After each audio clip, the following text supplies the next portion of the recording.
Mesdames, Messieurs, bonsoir. Merci de préférer la télévision nationale. Au sommaire de cette édition journée porte ouverte sur le travail. La rencontre organisée par le département de l'emploi et de la fonction publique a regroupé patronat, employés, syndicats et partenaires.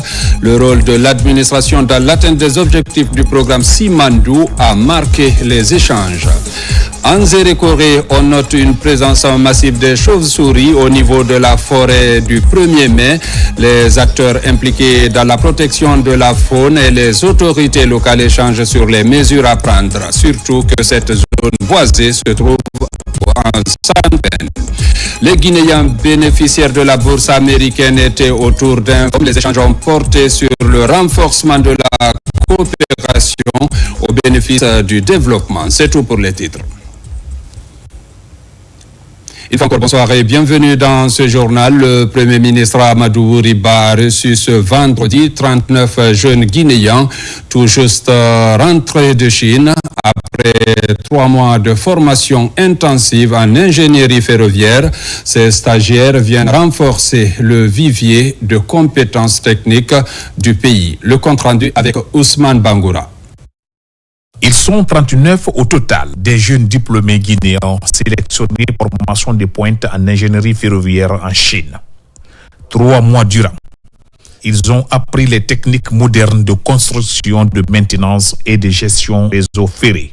Nous avons eu un échange fructueux et nous pensons que réellement cet échange sera en notre faveur, surtout dans l'intégration professionnelle de nous, surtout des 39 ingénieurs. Surtout, et en plus, nous pensons que réellement il va nous accompagner dans les différentes institutions, que ce soit au niveau de l'ingénierie ferroviaire ou de l'exploitation minière. En recevant les stagiaires, le chef du gouvernement a salué l'initiative, fruit d'un partenariat bilatéral avec la Chine. Il a exhorté les jeunes à faire preuve de rigueur et d'engagement dans un contexte où la Guinée relance ses grands projets ferroviaires. Hier, on a eu une rencontre extrêmement importante avec son Excellence le Président de la République. Il fonde un grand espoir sur vous, notamment vous les jeunes. Parce qu'à partir de maintenant, il y aura une transformation extrêmement importante de l'écosystème minier dans notre pays. Attendez-vous à être sollicités. La transformation de nos matières premières, notamment le secteur de la bauxite, est la priorité des priorités et ça devient impératif. Qui dit transformation dit construction. Construction de raffineries, d'alumine et demain de sous-produits. De l'alumine avant de passer à l'aluminium avec une capacité de production énergétique suffisante pour satisfaire les besoins de cette industrialisation.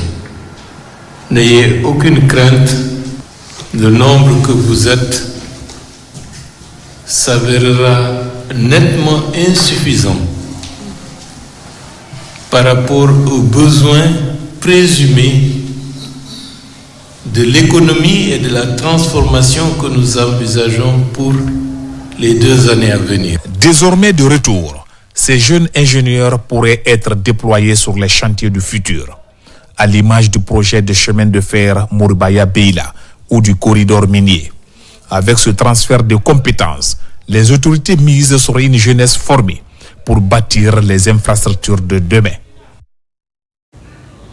Le ministère du Travail et de la Fonction publique a organisé ce vendredi une journée porte ouverte sur le travail, le rôle de l'administration dans l'atteinte des objectifs du programme Simandou 2040 est le thème qui a concentré les travaux, un moment d'échange et de partage de bonnes pratiques entre employeurs, employés, syndicats et partenaires. Cette deuxième édition a été également marquée par des panels de haut niveau. Le compte rendu avec Mamadi Terna Kamesoko.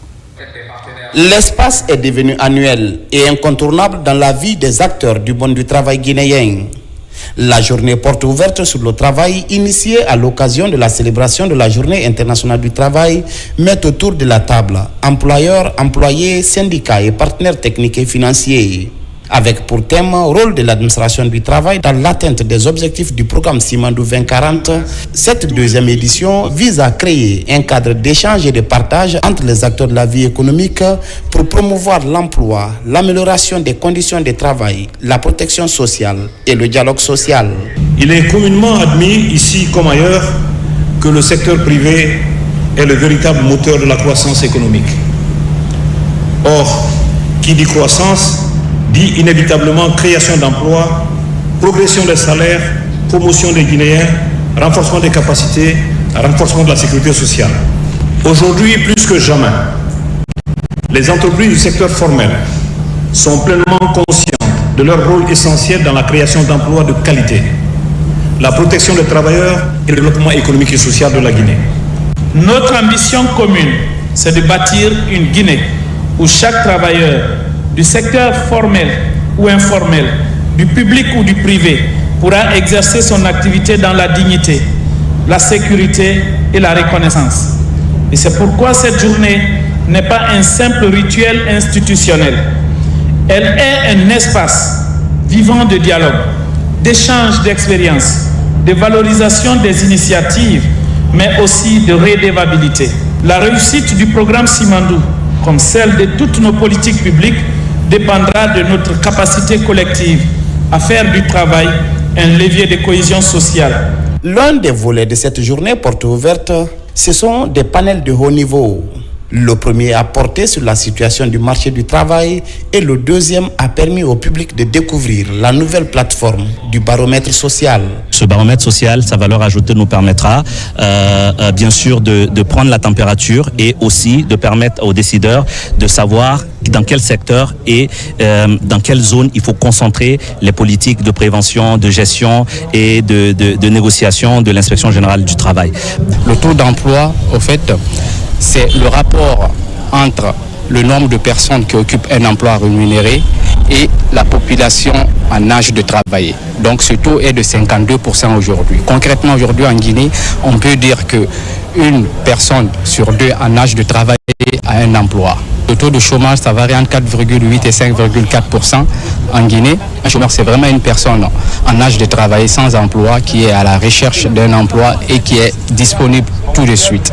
La thématique renforcement des systèmes de protection sociale en Guinée a permis à la Caisse nationale de sécurité sociale et la Caisse nationale de prévoyance sociale de revenir sur les réformes en cours en faveur des travailleurs, des retraités et leurs ayants droit. À date, la couverture n'intéresse que les actifs, les travailleurs et puis les retraités. Les ayants droit qui composent les épouses, les enfants, ne sont pas encore pris en charge parce que la base n'est pas alimentée.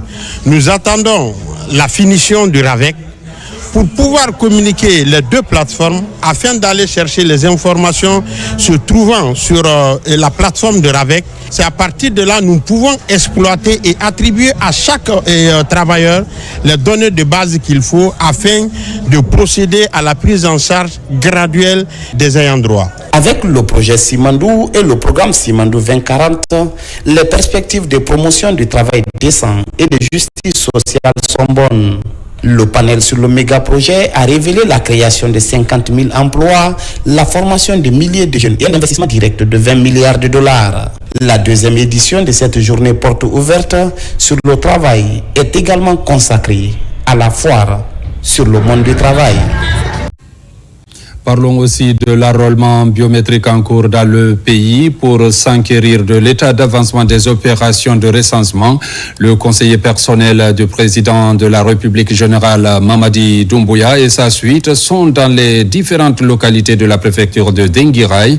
Cette visite a permis au conseiller Thierno Mamadouba de sensibiliser les citoyens, mais aussi de se rassurer du bon déroulement des activités sur le terrain. Reportage Mohamed Lamine Kaba, Marwan Kamara.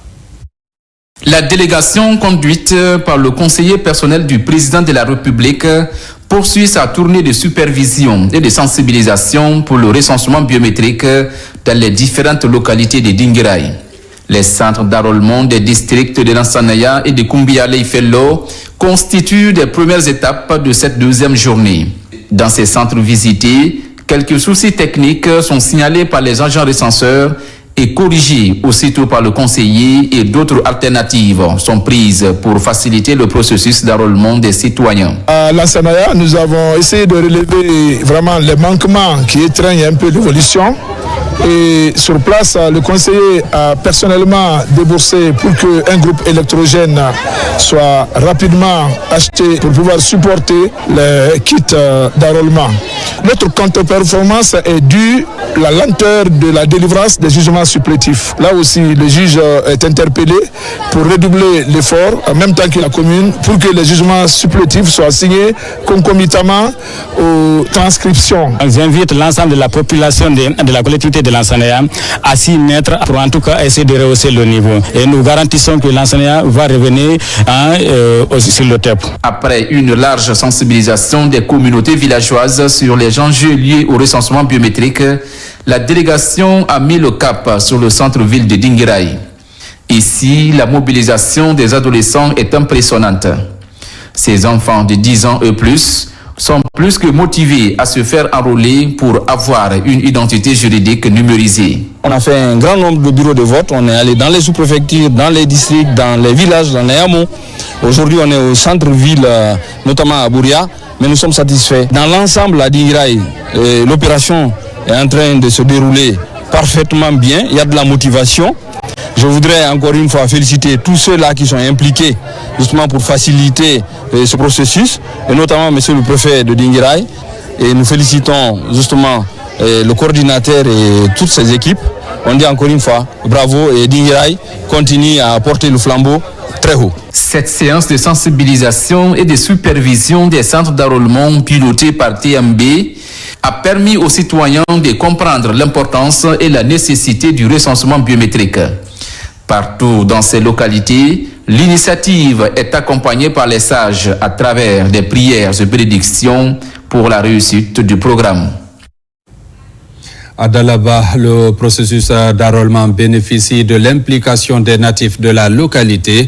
Sur le terrain, ces ressortissants sillonnent les différentes localités aux côtés du ministre de l'Enseignement supérieur pour sensibiliser les populations sur l'importance du PN-RAVEC. Diaray Diallo, Amarako Bassouma. À Dalaba, le ministre de l'Enseignement supérieur, de la Recherche scientifique et de l'Innovation affiche une volonté claire, assurer le succès de l'opération de recensement général. Pour cela, il appelle à l'implication de tous. Un appel entendu par plusieurs fils de la localité qui décident de s'engager activement aux côtés du gouvernement. Notre équipe déployée sur le terrain est engagée à réussir cette mission, celle d'enrôler le maximum de citoyens possibles avant la date butoir. Il parcourt les sous-préfectures pour informer et sensibiliser les populations sur l'importance du programme national de recensement administratif à vocation d'état civil, PN-RAVEC. De Mombéa à Kankalabé, en passant par Kourou, Mafara et Kalan, les messages d'adhésion au programme sont relayés avec insistance. Nous les avons exhortés à ce qu'ils puissent vraiment sensibiliser les gens pour venir se recenser massivement, parce que cela est extrêmement important, parce que ça les permet d'avoir un numéro personnel. Mais sur le terrain, les obstacles ne manquent pas. Lenteur dans l'obtention et la transcription des jugements supplétifs, difficultés liées à la connexion Internet, autant de défis relevés lors de ces visites. Pour y faire face, des rencontres sont organisées avec des autorités locales, les services de justice. Une démarche qui vise un seul objectif, garantir la réussite du PN-RAVEC à Dalaba. Dans la préfecture de Mamon, le ministre de la Sécurité et de la Protection civile, le général Bachir Diallo, sensibilise les populations sur l'importance de ce recensement national porté par le gouvernement. Au cours de cette tournée, l'adhésion des citoyens à cette action est remarquable partout dans la préfecture. Manguedan Toumassouma, Souleymane Kondé. Dans les sous-préfectures de Ourekaba, Soya, Tegreya, Timbo et Douné, la mission de la délégation du parrain de la préfecture de Mamou est claire. Sensibiliser les citoyens sur l'importance du recensement en cours en vue d'une adhésion massive. Il faut aller vous faire recenser parce que le recensement de cette année, il est aussi différent des autres recensements. Une fois que vous êtes recensé, on va vous donner un numéro pour le reste de votre vie. À chaque étape de la mission, autorités locales, leaders communautaires et religieux, femmes et jeunes sont mobilisés et tous motivés pour participer activement à ce programme national. Dans le cadre de votre visite de sensibilisation relative au recensement de la population à vocation d'état civil PN-RAVEC, de nos jours, dans les 7 districts pourvus en kit, difficultés rencontrées ici. Insuffisance de kits pour le démarrage des activités dans les 3 autres districts. Nombreux de nos citoyens ne disposent pas d'actes de naissance, jugement supplétif et certificat de nationalité pour les temps d'être recensés. Cette campagne dans la préfecture de Mamou, officiellement lancée en début de semaine dans toutes les sous-préfectures, histoire de susciter un engouement populaire dans le but de faire du PN-RAVEC un succès national. Le ministre de la Santé vient de boucler également une tournée de sensibilisation dans la préfecture de Télémélé. Dr Oumar Djouheba a été accueilli dans toutes les communes rurales de cette préfecture où il a transmis le message de paix du chef de l'État général Mamadi Doumbouya. Partout, il a aussi mis l'occasion à profit pour sensibiliser les populations sur l'impérieuse nécessité de se faire recenser. Reportage Abdul Karim Kamara. En compagnie du préfet de Télémélé, colonel Mamadou Lamarana Diallo, Dr Oumar Djouheba et la délégation qui l'accompagne se sont successivement rendus lundi 5 mai dans les communes rurales de Sarikali, Taroy et Konsontami. Mardi 6 mai, la délégation est reçue par les populations de Kawesi et de Daramaniaki. Partout, le ministre et sa suite ont fait l'objet d'un accueil chaleureux. Excellence, Monsieur le ministre, cet acte de bravoure, c'est-à-dire un citoyen, un acte de naissance, posé par le CNRD et son gouvernement, avec à sa tête son Excellence le Président de la République, le général de corps d'armée Mamadi Doumbouya, répond parfaitement aux aspirations des populations guinéennes en général et celles de Konsontami en particulier. La délégation du ministre me charge de vous dire 1000 merci suite à la mobilisation des uns et des autres. L'autre message porte sur la préservation de la paix et de l'unité nationale et que chacun apporte son soutien à la vision de développement du chef de l'État. Lors de ces différentes allocutions, Dr Oumar Djouheba s'est d'abord réjoui de la réussite de la marche citoyenne pour la paix. Il a aussi encouragé les populations à se faire recenser. Ce recensement à vocation d'état civil a tout son pesant d'or dans le développement socio-économique de notre pays. Dès le début du processus, le président lui-même nous a montré la voie à suivre. Cela veut dire donc qu'il est nécessaire que chaque Guinéen se fasse enrôler, car il y va de l'intérêt supérieur de la nation. Le ministre de la Santé a mis l'occasion à profit pour s'assurer du bon fonctionnement des services de santé et la disponibilité des médicaments dans ces localités reculées. Partout, Dr Oumar Djouheba, conformément à la vision du chef de l'État, a promis la construction de nouveaux centres de santé améliorés pour favoriser l'accès des communautés aux soins de qualité. Dans la région forestière, Rose Paula Prissemou sensibilise sur l'importance de ce enrôlement initié par le gouvernement. La ministre des Télécommunications met l'accent sur l'enjeu des prochaines élections. Mohamed Saliou Paye. Au cours de cette deuxième journée à Massanta, la ministre des Postes, des Télécommunications et de l'économie numérique a échangé avec les autorités morales et coutumières de la commune urbaine avant de visiter plusieurs localités. Rose Paula Prissemou a rappelé à la population l'importance capitale du recensement biométrique RAVEC, véritable socle pour la planification du développement national et la mise en œuvre efficace des politiques publiques. Le constat est qu'il y a un fort engouement dans tous les bureaux de recensement. Nous avons fait plusieurs communes rurales et le constat est unanime, les gens travaillent, les populations viennent se faire recenser. Mais dire aussi que vraiment, pour ceux qui n'ont pas encore eu le temps de se faire recenser, de venir, nous en avons jusqu'au 30 mai. À présent, là où nous parlons, le 18 central est fini. Et dans toute la sous-préfecture, on a au moins presque 3000 et quelques membres recensés maintenant là.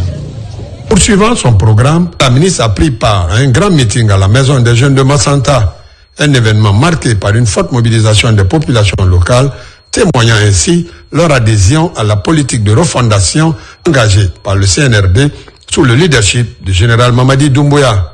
L'objectif fondamental est de sensibiliser et mobiliser les populations pour que chaque citoyen guinéen soit recensé et obtienne un numéro identifiant unique. Cette grandiose manifestation, marquée par un esprit de reconnaissance et de soutien aux actions du gouvernement, a rassemblé toutes les composantes sociales vivant en harmonie dans la cité de Massa.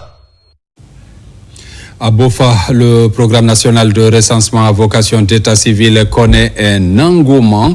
Sur le terrain, le ministère de la promotion féminine qui supervise l'opération est au contact des citoyens dans certaines communautés rurales et la commune urbaine de Bofa pour créer une forte mobilisation des populations autour de ce recensement biométrique dans la préfecture. Reportage Mohamed De Camara. Le succès des opérations de recensement à Bofa préoccupe la ministre Charlotte Daffy et son équipe. Après le passage de la dame Daffy il y a quelques jours dans le Rio Pongo, son cabinet est sur le terrain en contact avec les populations des communes rurales de Tuinfili, de Koba, de Lisso et de la commune urbaine de Bofa. L'objectif de ce déplacement est clair, sensibiliser les citoyens de ces localités visitées sur l'importance du programme national de recensement à vocation d'état civil. C'est l'aboutissement des activités opérationnelles du programme national de recensement administratif à vocation d'état civil et de la Direction nationale des affaires politiques et de l'administration électorale, coordonnée par le ministère de l'administration du territoire et de la décentralisation. Ce recensement biométrique qui concerne tous les citoyens âgés de plus de 10 ans vise à leur donner une identité juridique, numérique et sécurisée. C'est un constat de satisfaction parce que nous nous rendons compte que la population, il y a un engouement autour des CARL et nous continuons à sensibiliser et on a trouvé déjà qu'à Bofa, les autorités locales avaient fait un premier travail de sensibilisation et ce travail a apporté vraiment ses fruits parce que les gens viennent. Les citoyens des localités touchées saluent la démarche et comptent s'investir en faveur de la réussite des opérations d'enrôlement des populations dans leurs localités respectives. Un engouement autour de l'enrôlement biométrique. Il se trouve aussi que le problème de documents se pose au niveau de la population. Sinon, ils sont vraiment motivés, ils veulent vraiment adhérer à l'enrôlement. Chacun veut être dans le registre national des personnes physiques, franchement. Ce travail citoyen doit préoccuper tous les citoyens de Bofa. Ce recensement nous offre notre nationalité. L'importance du programme sera expliquée à tous les Guinéens. Partout, l'engouement est total. Les citoyens à se faire recenser. Je vous l'annonçais dans les titres en Zérékoré, la forêt du 1er mai est au centre des préoccupations. En cause, une présence importante de chauves-souris dans cette zone boisée située en pleine commune urbaine. C'est dans ce contexte qu'une rencontre d'échange s'est tenue entre les autorités locales, les élus et les services en charge de l'environnement. Reportage Mohamed Salioupaï. C'est une présence massive tuée au cœur de la commune urbaine de Zérékoré est aujourd'hui menacée par ces volatiles. Les avis sont partagés entre les croyances traditionnelles et inquiétudes liées à la santé publique. Pour certains habitants, ces animaux sont porteurs de malheur, tandis que d'autres redoutent des risques sanitaires. Toute espèce ou bien toute activité qui mène de différentes espèces, il y a un côté négatif et un côté positif. Mais pour le cas présent, d'après les conclusions des experts de Guinée Écologie, ils nous ont fait savoir que ces espèces sont migratrices. Elles se déplacent d'une localité à une autre. Ensuite, si ces espèces étaient réellement porteuses de virus ou bien de maladies, cet état de fait serait déclaré. On aurait appris qu'il y a eu la présence de telle maladie. Face à ces préoccupations, les autorités administratives lancent une campagne de sensibilisation. L'objectif est d'expliquer à la population l'importance écologique des chauves-souris, notamment leur rôle dans la régulation des insectes et la pollinisation. Notre message, c'est pour les dire tranquilles. Le département en charge de l'environnement, à travers ses services techniques, sont en train de mener des démarches à travers des experts pour identifier effectivement le statut sérologique de ces chauves-souris, pour savoir si ces chauves-souris sont porteurs de maladies ou pas. Ces échanges visent à encourager une meilleure cohabitation entre les populations humaines et cette faune indispensable à l'équilibre de l'écosystème. Un message que les responsables environnementaux comptent renforcer à travers des sensibilisations. Les écoles militaires de Manéa ont été le théâtre d'un événement historique pour l'armée de mer guinéenne. 42 stagiaires ont validé leur formation de formateurs, une première qui ouvre de nouvelles perspectives pour l'enseignement au sein de ce corps d'armée. Reportage adjudant Abdulkader Kamara, correspondant de la presse militaire. Pour la qualification et le perfectionnement du personnel formateur, 42 stagiaires, dont un personnel féminin issu des rangs de l'armée de mer, reçoivent leur certificat de fin de stage aux écoles militaires de Manéa. Ils constituent désormais la première promotion de formation des formateurs de ce corps de l'armée guinéenne. Durant les 4 semaines passées ici, ces stagiaires ont fait preuve de résilience, de courage et surtout d'enthousiasme vis-à-vis de la formation. Nous avons partagé un parcours intense, rythmé par des modèles théoriques, des ateliers pratiques, des travaux collaboratifs, des échanges riches et constructifs, non seulement autour de la pédagogie, mais aussi des matières de spécialité de la marine et de l'infanterie. Après 4 semaines de travail rigoureux, marquant une étape cruciale dans leur parcours, cette formation des formateurs regroupe des officiers et des sous-officiers devant constituer le noyau d'instructeurs de l'école navale. Désormais, ces stagiaires sont dotés d'une pédagogie moderne, valorisant un enseignement militaire adapté aux enjeux actuels. Pendant les 4 semaines passées, on a eu à faire la pédagogie.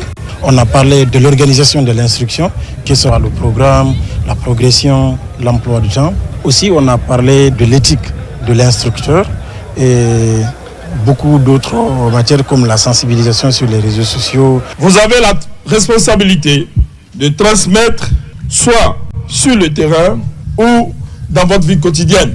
C'est le lieu pour moi de remercier Monsieur le chef d'état-major général des armées pour sa vision et tous les efforts inlassables qu'il ne cesse de faire pour la qualification des ressources humaines des forces armées guinéennes à travers une formation solide dans un environnement de qualité. Cette formation des formateurs marque un nouveau chapitre pour ces jeunes marins, prêts à servir avec compétence et dévouement au sein des institutions d'enseignement des forces armées guinéennes.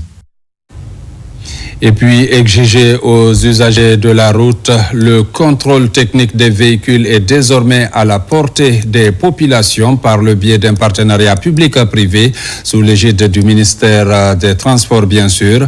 Une nouvelle entité vient de s'engager pour la mise en œuvre de cette exigence de sécurité routière afin de sauver des vies. Reportage Souleymane Yaraya Kamara. Pour faire face à l'état alarmant du parc automobile et réduire de façon drastique les accidents de la circulation, les autorités ont rendu obligatoire la visite technique pour tous les engins roulants. À peine ouverte au grand public, la société Vadis Servico s'engage dans la bataille pour la sécurité routière. On a une structure qui vient d'arriver sur le marché, mais qui a quand même 15 années d'expérience dans les contrôles techniques automobiles via les acteurs qui le composent. Donc, la procédure de visite technique est simple. C'est-à-dire, comme on l'a vu dans la démonstration tout à l'heure, c'est que vous venez avec votre véhicule, vous payez une redevance qui est unique et qui est inhérente à tous les centres. Et selon les catégories de véhicules, vous les payez à l'avance, vous passez votre contrôle technique. Et on vous fait votre contrôle technique selon les normes qui ont été établies et selon les points qui ont été établis par le ministère de tutelle. Il est donc important de s'intéresser à l'état mécanique des véhicules, motorisés et leur équipement. La Guisère et tous les autres acteurs de la sécurité routière fondent entièrement leur espoir sur ce nouveau centre de contrôle parmi tant d'autres. Avec la vestuté du parc automobile guinéen, la visite technique s'impose comme une solution incontournable. Parmi les acteurs engagés dans cette bataille, Vadis Servico se distingue par son expertise et son approche rigoureuse avec ses équipements modernes pour détecter les moindres défaillances techniques. Qu'est-ce qu'on contrôle quand on vient chez nous? C'est les éléments qui sont liés à votre sécurité. Le freinage, l'éclairage, les suspensions, le parallélisme. On les vérifie, c'est pas forcément que c'est pas bon. Ça peut être bon, ça peut pas être bon. Quand c'est pas bon, on vous l'indique sur un document. Vous allez chez le garagiste, vous réglez le problème et vous êtes tranquille. C'est ça son objectif. Aux automobilistes, pour qu'ils comprennent qu'une visite technique est un acte de citoyenneté. Aux transporteurs, pour qu'ils fassent preuve de rigueur et de responsabilité. Aux forces de sécurité routière, pour qu'elles assurent un suivi juste et sans complaisance. Aux gestionnaires des centres, pour qu'ils maintiennent un niveau élevé d'intégrité et de compétence. Selon les statistiques, plus de 60% des accidents en Guinée sont liés aux défaillances techniques. Pneus lisses, freins défectueux, éclairage défaillant. Autant de dangers que la visite technique permet d'éviter. Si la mesure est encore nouvelle, son adoption massive pourrait marquer un tournant dans la lutte contre l'insécurité routière. Tenue du Forum des alumni USA Guinée 2025, il s'agit d'une rencontre entre les anciens bénéficiaires du programme et d'autres invités. Ceci pour parler du renforcement de ce partenariat au bénéfice du développement. Reportage Diarra Diallo. Ils sont cadres, entrepreneurs, chercheurs ou journalistes. Leur point commun, avoir bénéficié des programmes d'échange du gouvernement américain. Ils sont réunis à Conakry dans le cadre du Forum des alumni USA Guinée, un événement organisé par l'ambassade des États-Unis. Objectif, renforcer les liens entre les anciens boursiers et promouvoir leur rôle dans le développement de la Guinée. L'investissement social en Guinée est une priorité. Nous allons continuer les programmes parce qu'ils sont les meilleures opportunités pour les liens entre nos deux pays et aussi pour le développement de la Guinée. C'est notre connexion sur la Guinée. Nous sommes partenaires de longtemps et nous serons partenaires pour l'avenir aussi. Le forum a réuni plusieurs centaines de participants autour d'une journée d'échange et de réflexion. Pour ces alumni, c'est l'occasion de partager leur expérience post-formation et de discuter des moyens de s'engager davantage dans la vie citoyenne, économique et sociale du pays. J'ai eu la chance et le privilège de faire partie du Mandela Washington Fellowship de la cohorte 2015 en public management. Ce programme a incité non seulement l'envie, mais l'audace de pouvoir transcender tous les obstacles afin d'atteindre mes objectifs. Des ateliers interactifs ont ponctué la journée. Les thématiques abordées allaient de l'engagement civique et démocratique à l'entrepreneuriat en passant par la santé numérique, le bien-être, la sécurité et la lutte contre la traite des êtres humains. Autant de sujets cruciaux pour l'avenir du pays. Pour clore en beauté cette rencontre, les participants ont assisté à une prestation artistique du groupe Mindlabs, mêlant culture et engagement social. Le Forum des alumni USA Guinée s'affine comme un véritable carrefour d'idées et de projets. Une plateforme dynamique portée par des leaders guinéens formés aux États-Unis. Le Woulada mobilisé derrière le président de la République, général Mamadi Doumbouya, 184 villages répartis entre 6 sous-préfectures dénommées Woulada se mobilisent au sein du mouvement Coalition Woulada pour Mamadi Doumbouya. L'initiative a été lancée à la faveur d'une conférence de presse. Les précisions avec Amadou Touré. Les 184 contrées de Woulada, appellation sociopolitique des localités situées entre les préfectures de Daboula, d'Engiraï et Kouroussa, s'unissent au sein du mouvement Coalition Woulada pour Mamadi Doumbouya, Komad. Komad n'est pas un mouvement de division. C'est un trait d'union entre les jeunes de Woulada qui souhaitent apporter une contribution pacifique et concrète aux réformes en cours. Je me reconnais pleinement dans cette vision. La voix de Oulada au cœur du changement, s'unir pour accompagner les réformes du président Mamadi Doumbouya est le thème choisi par les initiateurs de ce mouvement pour le lancement de leurs activités qui s'articulent autour de la consolidation de la paix, de l'unité nationale et de l'enrôlement biométrique. Nous devons aujourd'hui se pencher à une activité qui se passe partout en Guinée.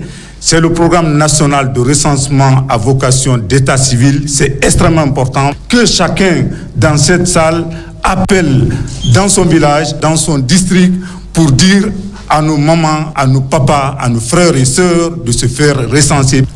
Offrir un cadre structuré, dynamique et engagé pour mobiliser, sensibiliser et agir en faveur des réformes initiées par le chef de l'État, qui sont porteuses d'espoir pour une Guinée plus juste, plus forte, plus unie.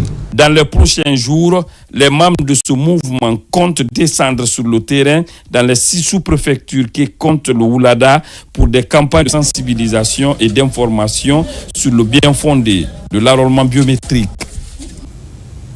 À Conakry, spiritualité et engagement citoyen se rencontrent à Yimbaya Fabanda, la commune de Matoto. Une lecture du Saint-Coran a rassemblé fidèles et sympathisants autour d'un message de paix et de soutien au président de la transition, le général Mamadi Doumbouya. Reportage Maïmouna Bella Diallo et Eugène Dounamou.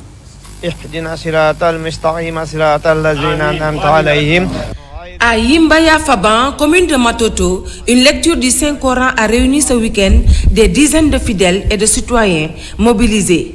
L'objectif, invoquer la paix pour la Guinée et réaffirmer leur soutien au président de la République, le général Mamadi Doumbouya. Nous sommes réunis ici aujourd'hui pour la lecture du Saint-Coran concernant le mouvement qu'on a mis en place, dénommé Mouvement alternatif démocratique, avec d'autres concitoyens, et pour venir soutenir notre président actuel, général Mamadi Doumbouya. Il a réalisé des choses que d'autres n'ont pas pu faire pendant des années. Ce que Fofana est en train de faire, il le fait pour le pays, pour les fils du pays et pour les autorités. Dans une ambiance à la fois spirituelle et militante, les participants ont exprimé leur adhésion à la vision du CNRD et au processus de refondation en cours. Une très belle initiative de la part de M. Fofana.